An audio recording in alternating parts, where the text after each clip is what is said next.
Bienvenue dans le billet d'Esprit d'Audace, le média digital dédié à la croissance des PME et des ETI. Tout comprendre en quelques minutes sur la stratégie et sur les tactiques d'exécution. Je suis Camille Brodac, directeur général de Momentup, le premier accélérateur privé pour les PME et pour les ETI. 1883 a été une année importante dans le monde du transport puisqu'elle a vu la mise au point du moteur à explosion par Gottlieb Daimler et Karl Benz, celle du premier moteur à induction utilisant le courant alternatif par Nikola Tesla, l'inauguration du premier train de luxe international, l'Orient Express, l'essai du premier ballon dirigeable électrique de Gaston et Albert Tissandier entre Auteuil et Croissy-sur-Seine, et la naissance à Bagnères de Bigorre de celui qui fut l'un des pionniers de l'aéronautique, Pierre-Georges Latécoère, à qui l'on doit l'excellence française et toulousaine en matière d'aviation. Il figure au panthéon de l'aéronautique française aux côtés d'autres entrepreneurs visionnaires tels que Louis Breguet et Marcel Dassault.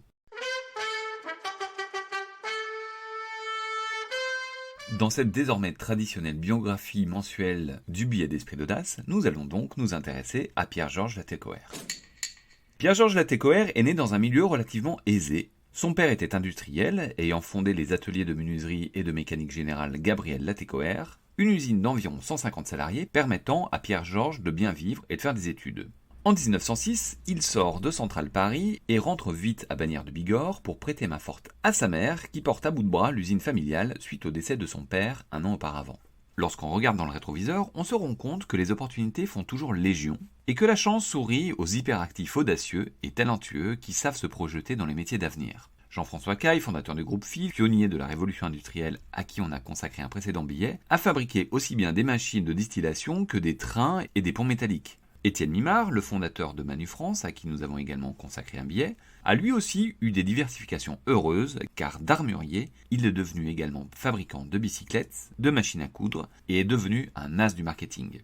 Ces opportunités existent toujours, on peut prendre certains exemples comme celui du groupe Gorgé qui, d'un spécialiste de la robotique dans le monde automobile, est devenu un champion national dans l'impression 3D et la robotique mobile. Revenons à Pierre-Georges Latécoère. À son retour dans l'entreprise familiale, il identifie un besoin dans la fabrication de matériel roulant pour les tramways, alors il se lance. Il remporte d'abord le contrat des tramways de Bigorre, puis de la Côte Basque, puis un énorme contrat avec la Compagnie des chemins de fer du Midi, lui garantissant un volume de 10 000 wagons de marchandises. Pour compléter sa capacité de production, il crée une usine à Toulouse, l'usine du pont des Demoiselles. Les choses se développent fortement. 1914, la guerre éclate. Malgré le fait qu'il soit réformé à cause de sa vue, Pierre-Georges s'engage dans l'artillerie. Il reste finalement 4 mois, l'armée jugeant qu'il serait plus utile en tant qu'industriel que militaire, car la guerre nécessitait une industrie robuste. Ça a plutôt été une bonne décision car il remplit son rôle et commence à fabriquer des obus et des cellules d'avion dans l'usine de Toulouse.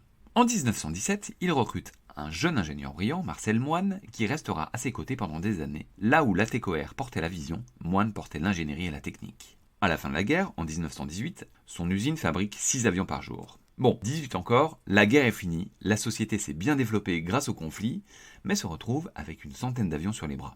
Qu'en faire ? À cette période, l'aviation connaît un grand boom. Les technologies, autonomie et fiabilité des avions s'améliorent. Un désormais célèbre industriel américain nommé Henry Ford, fondateur du constructeur automobile du même nom, a également été moteur dans ce développement de l'aéronautique aux États-Unis. Donc après la Première Guerre mondiale, il est temps de créer des lignes aéropostales et d'y recycler le stock d'avions. Pierre-Georges Latécoère crée une société qui prendra plus tard le nom mythique de l'aéropostale. Les pilotes de sa compagnie arrivent non sans difficulté à relier Toulouse à Casablanca au Maroc, Dakar au Sénégal, Recife au Brésil et Buenos Aires en Argentine.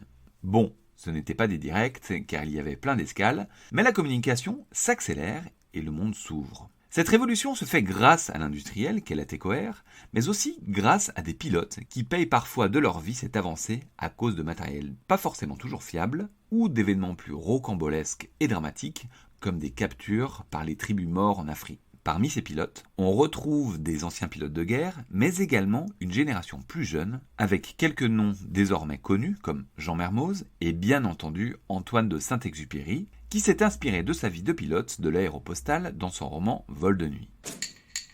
Homme d'affaires, pour financer l'activité de l'aéropostale, Pierre-Georges Latécoère vend dans les années 20 ses activités ferroviaires à la société Lorraine Dietrich.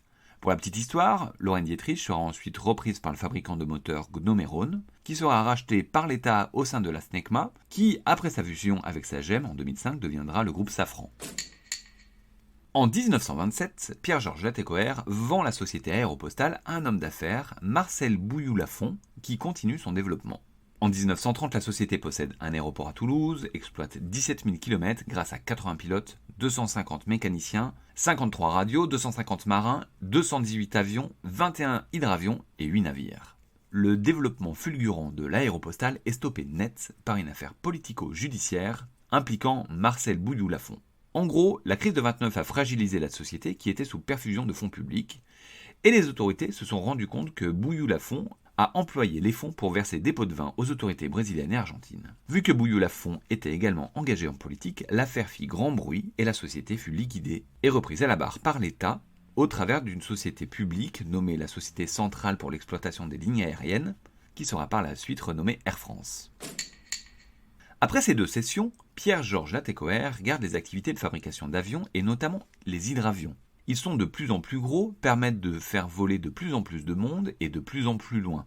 Dans les années 40, l'entreprise Latécoère commence à collaborer avec des plus gros programmes comme la Caravelle et devient équipementier aéronautique, activité qu'elle a conservée jusqu'aujourd'hui.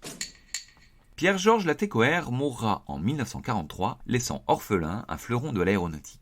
La société sera nationalisée après la guerre car la production d'hydravions était considérée comme stratégique, puis reprise par la famille Latécoère, puis encore par les salariés en 1989, et enfin, conséquence de ces difficultés économiques, en 2021, 75% du capital de la société a été repris par le fonds d'investissement américain Searchlight Capital Partners.